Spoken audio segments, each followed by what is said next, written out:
Good morning. I'm just waking up. It's about 6:45. Now I'm going to get up and see if a bear ate all my food.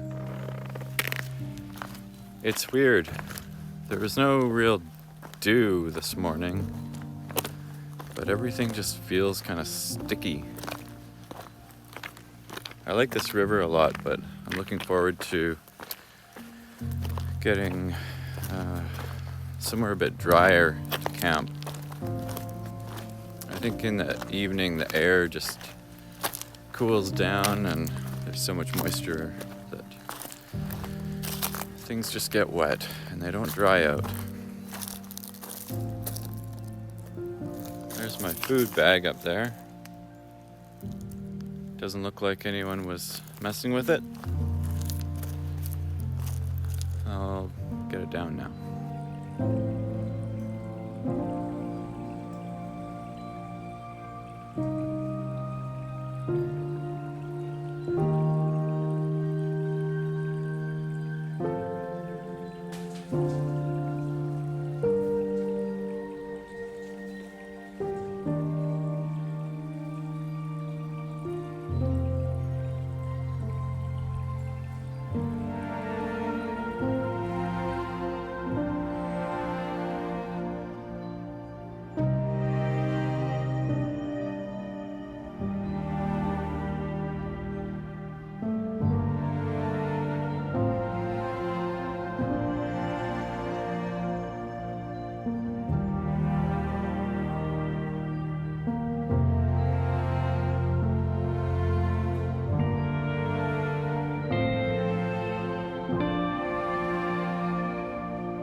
Okay, I'm all packed up and ready to go. And just in time. There's a fog bank rolling in. We're pretty close to the Pacific Ocean. If you look that way, the sun is shining. Looks like a beautiful day. And that way is going to be cold and damp. I'm heading that way, parallel to the coast, more or less today. So we'll see what happens over there. Let's get going.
So I'm at this spot where I was thinking about heading off the road and crossing this river down here, the Little Nitinat, and hiking up to some logging roads there.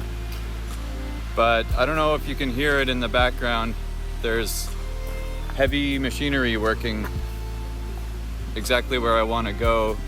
So I think they're logging actively right now. I do have an alternate route. It's a little bit longer and probably not as nice, but I don't want to be hiking through an active logging site with big machines swinging around, and I'd probably just get escorted out of there because you're not supposed to be in there anyway. So I guess it's the longer roundabout way. It's a bit of a disappointment, but it's only a matter of a couple hours at the most, I think. So these things happen.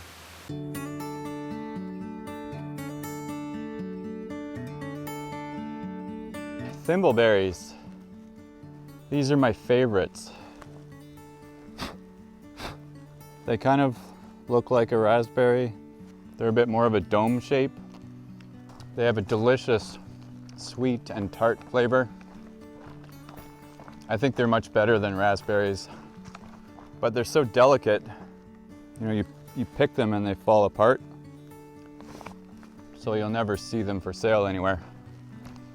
You just have to pick them yourself. Often the ones that grow along the roads are too dusty to eat, but this road has no traffic, so these ones are fine. I've just turned off the Carmanah main onto the Fauna main. Main means like main line, main road for logging. Oh, more thimbleberries. Oops.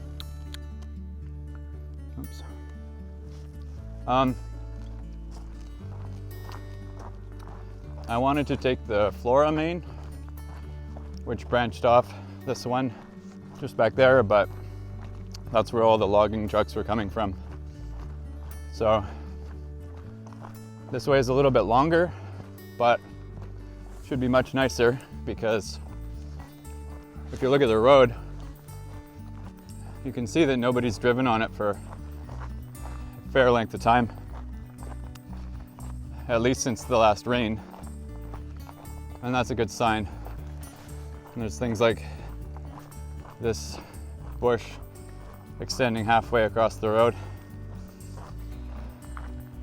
so that probably means there's no active logging up here, and the only people I might see would be people like me just out exploring.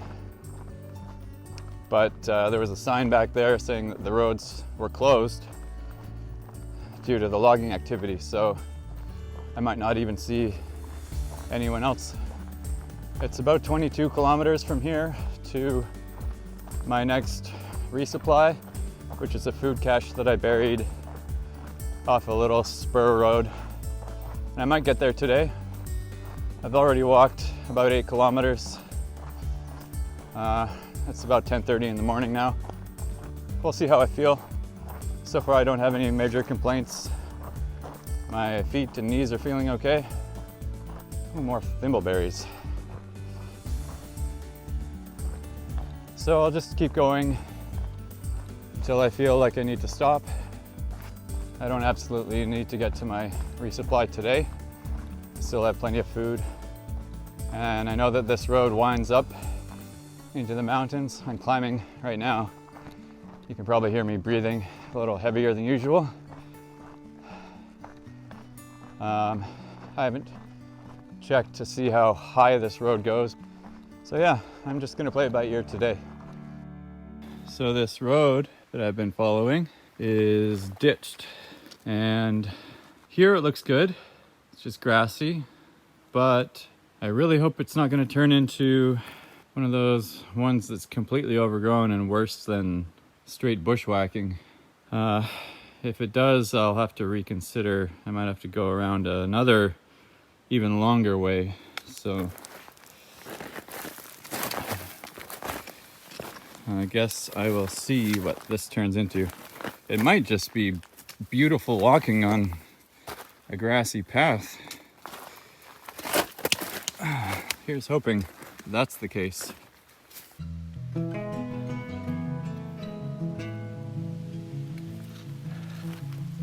Well, they really don't want people driving up here. Every 100 meters or so, there's a ditch that's this deep, as deep as I am tall and very steep-sided. It makes for slow going, but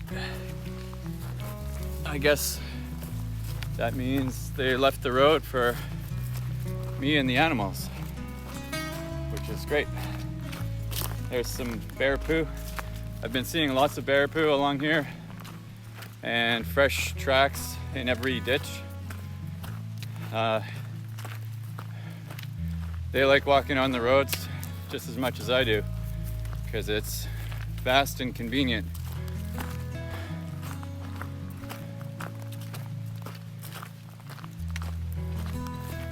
There's another ditch right there. I think what they've done is when they deactivated the road, they pulled out the culverts because there's a little stream coming through here. Hopefully there won't be too many ditches like that. They really slow me down. This is ditch number 7 in about half a kilometer. There used to actually be a bridge here, but they took it out. And it was a bit challenging getting down that. But it's nice and cool down here at the bottom. There's a breeze coming down the mountain. So I'm taking a minute to rest. This road walk might be more of a challenge than I anticipated. Oh, this is ditch number 10. Again, a bridge was taken out. It was quite a challenge getting down there, a bit of a bouldering problem. And then getting back up on this side was equally difficult.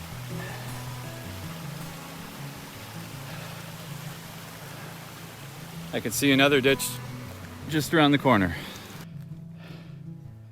There's one ditch. Here's one ditch. And that's another one right there. That's 14, 15, and 16. And I have not gone very far. This is ditch number 26 in about 3.5 kilometers. That one was pretty easy, but it's a testament to how much water comes down this hillside. We're not too far from the wettest place in North America, Henderson Lake, which I will be paddling along in the next couple of days. Fortunately, August is the second driest month on Vancouver Island after July. So I might get lucky and not see that famous rain. But all these ditches have given me a new appreciation for the ancient Romans and Greeks and the medieval castle builders. They always used to fortify their camps and forts with not just a wall, but a ditch outside the wall. And I always thought that was kind of a waste of effort. But after, here's number, what am I at, 26 or 27? I always used to think those ditches were kind of a waste of effort, but climbing through all these ones has given me a new appreciation, because if you imagine trying to attack a wall, if there's a ditch in front of it, you have to look down at least to see where you're stepping. And if it's steep enough, you have to put down your weapons to use your hands to climb in and then climb out again, like this one. Plenty of opportunity for the defenders to take you out.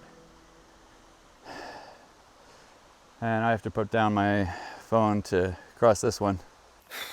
According to the map, I missed a turn 100 or 200 meters back. So I have to backtrack a little bit down the hill.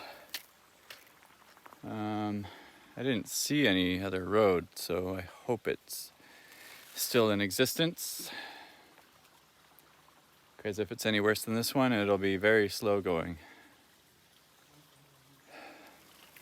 According to the GPS map, that is the road I'm looking for. It does look like maybe there used to be a road, like those trees are coniferous. Those trees are coniferous, and then there's deciduous trees there, alders. Those are the ones that tend to colonize the roads first. So I'm gonna bushwhack into there and see what I can see. Doesn't look too promising from this vantage point.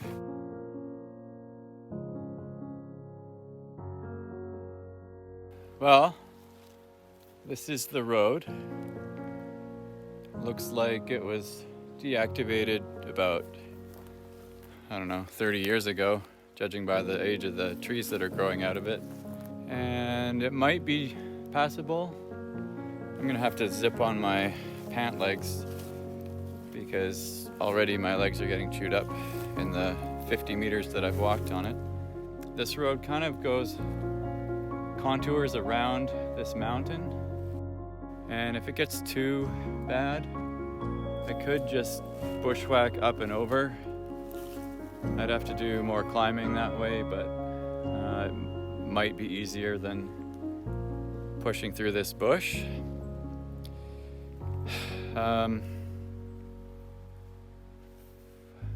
The trouble with that, and it may turn out to be a problem regardless, is I've seen up higher there's active logging. I saw some machinery up there, and I don't know what the rules are. I mean, I'm guessing you're not supposed to be in an active logging area, and I don't really want to be playing hide and seek with them.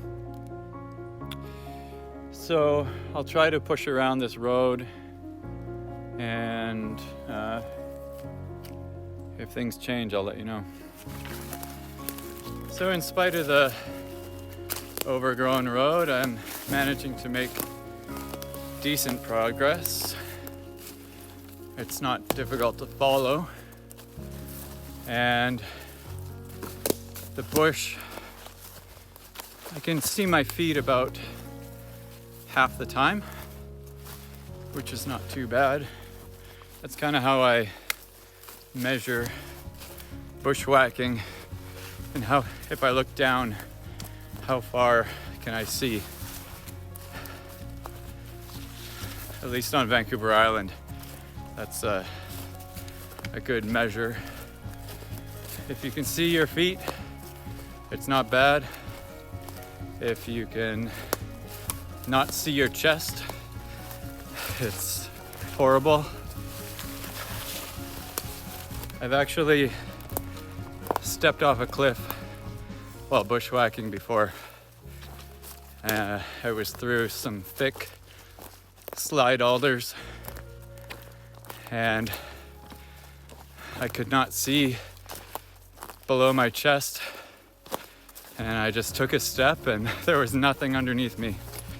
I have no idea how far I would have fallen because I couldn't see, but I was able to grab onto the alders and haul myself back up by my hands, and I was kicking my feet and there was nothing for them to find.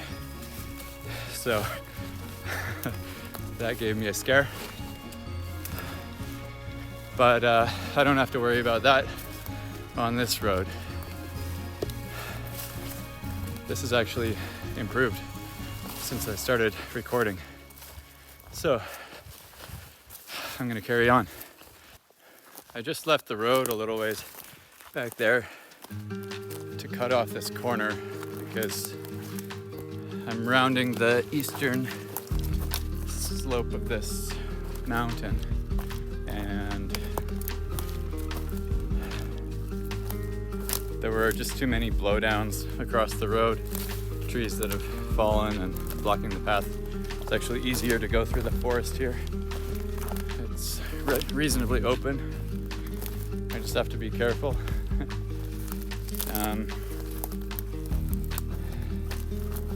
One thing about bushwhacking is you really have to be careful and protect your eyes.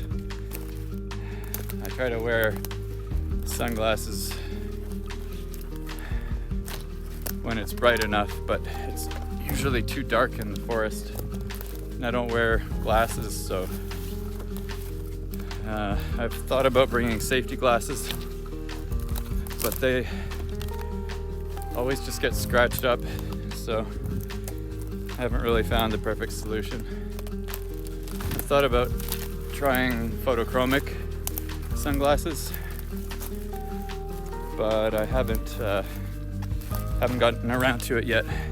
If anyone has a suggestion, let me know.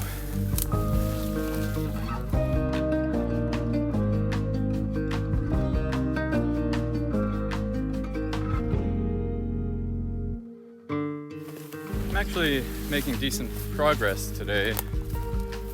Gone 14.4 kilometers in spite of all the ditches and bush. And it's about 2 p.m. So I still have lots of daylight to get around this blowdown here. I'm not too sure how much more of this road is going to be overgrown like this. It could be 1 or 2 kilometers, or maybe the whole thing. But I'm not sure where those machines that I heard up above me, I don't know how they got there. They may have put in a new road, or they may have come from the other direction where I'm heading. And if that's the case, then this road will turn into a passable road with traffic on it. So that would be faster walking, but I might run into issues with the logging company. So I need to put the phone down to get past this.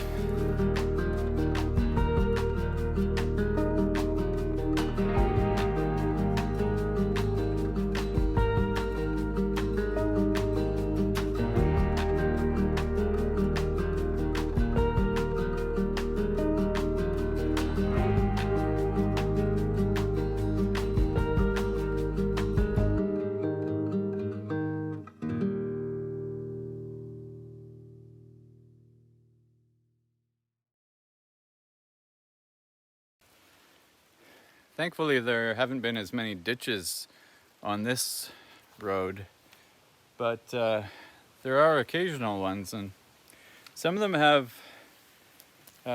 like a bridge over them, like this, and I wasn't sure what was going on because there isn't a culvert. I'll show you. This one, you can see that there's old timbers.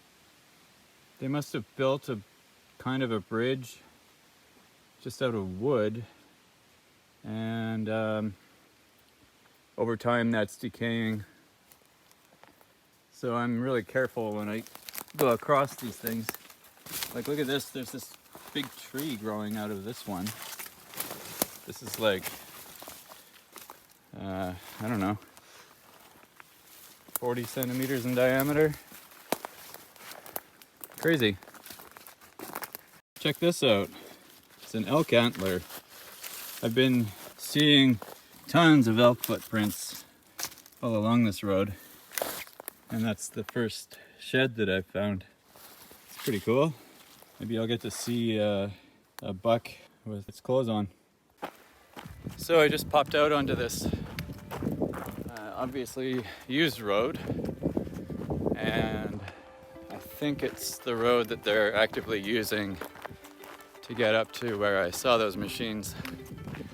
So I'm gonna go quickly, quietly.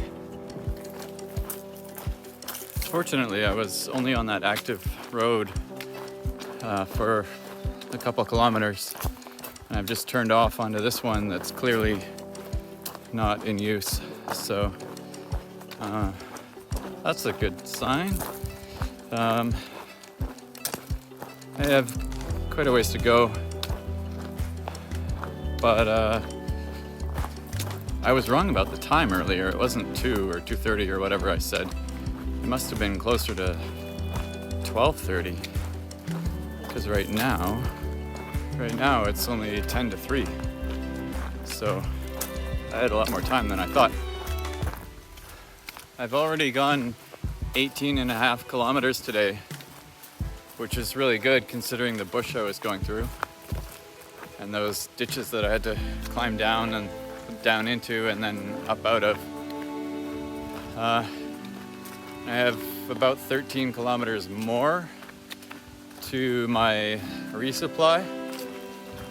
So if it's easy walking like this all the way there, I might get all the way there. That would be a 31 kilometer a day, 32.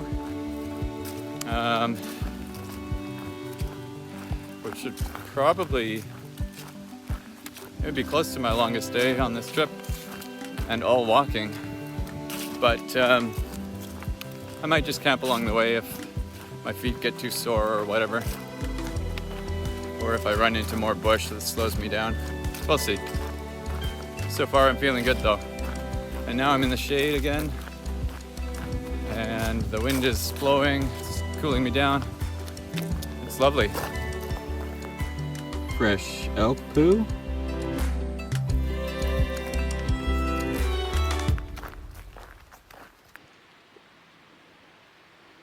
Hello, elk.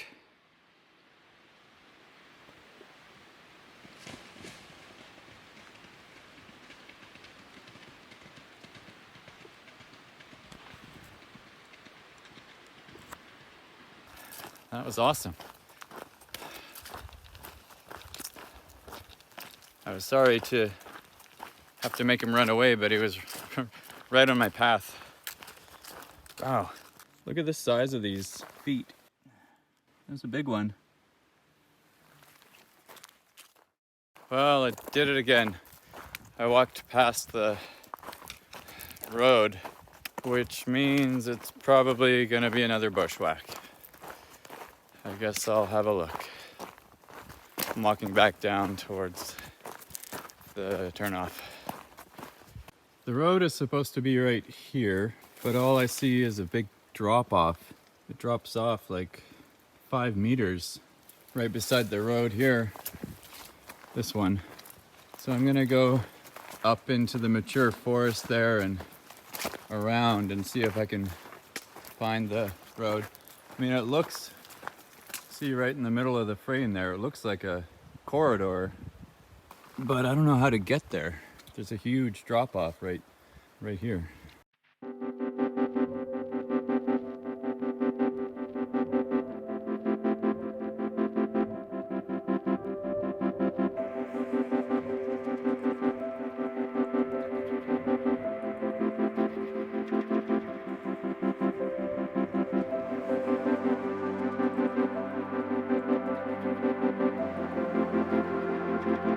Oh, that was beautiful. It's amazing the beauty you can find by just stepping off the beaten path just a few meters. And now I'm back bushwhacking on a deactivated road. So far, it's about the same as the last one. We'll see how long this continues for.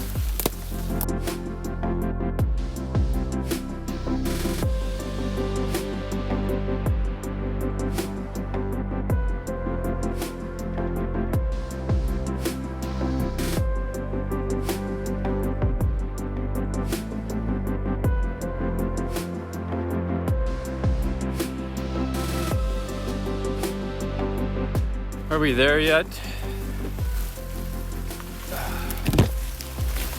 I'm pushing through this combination of things that I don't really know what they are. I think some of them are salmon berries, the ones with thorns, which are lovely. It's just much less pleasant than the last bushwhack, which was surprisingly enjoyable. The elk have pushed a trail through here, but it's not very well established. Usually it follows the road.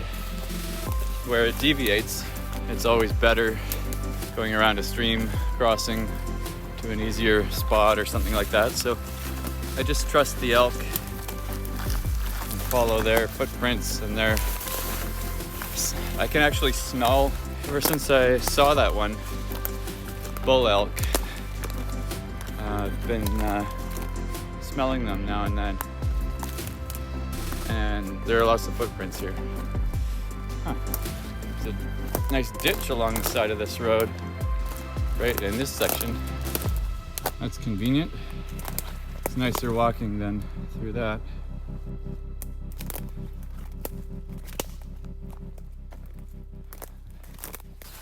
So yeah, I'm getting tired of this. I don't know how much farther this bush goes.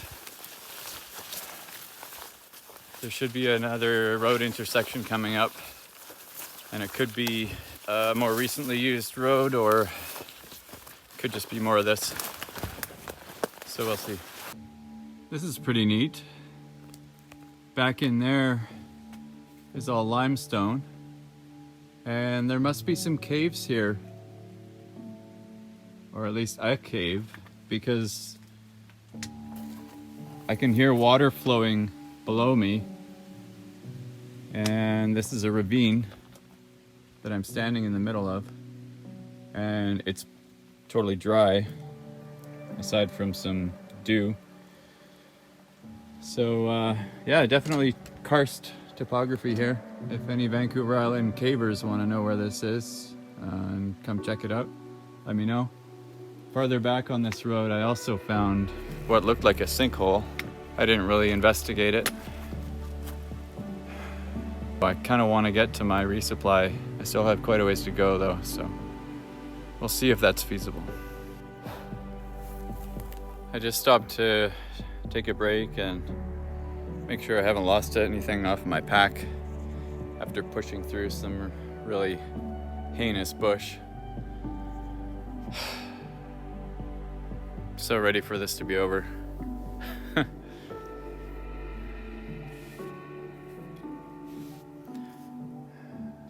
There are these cracks running parallel to the slope. The ground is just slumping away there, and there are big blocks of limestone there, and above me it's kind of a limestone cliff up in there. It extends up as far as I can see. There might be good climbing and caving around here. I don't know if you can see, but there's another sinkhole that's on the uphill side of the road. Believe it or not, this is a road. And then that's the downhill side over there. It's almost 6 p.m. I'm still pushing along this road. There's an intersection with another road in about 1 kilometer. And I'm really hoping that that is going to be a more established road, or at least more recently used, because this is just getting more difficult.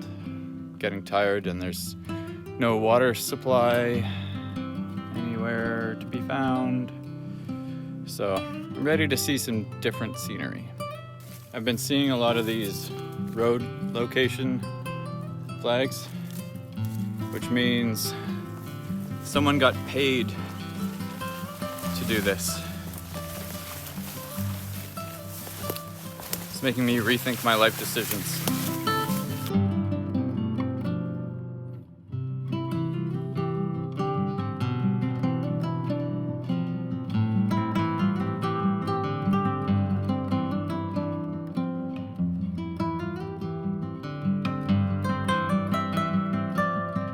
Yes!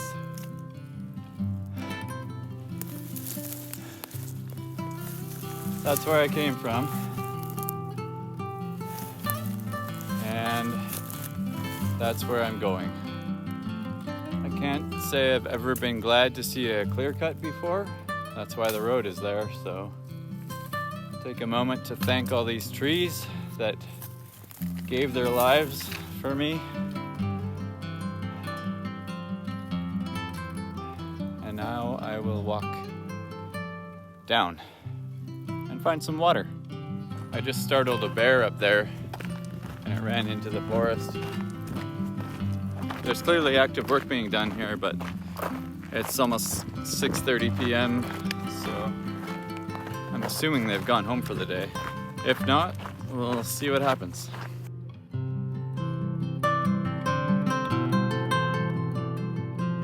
Look at that. That's Sarita Lake in the distance, and the Pacific Ocean is somewhere over there. Just a little bit farther, a couple kilometers. Finally, I found some water. It's right near my food cache.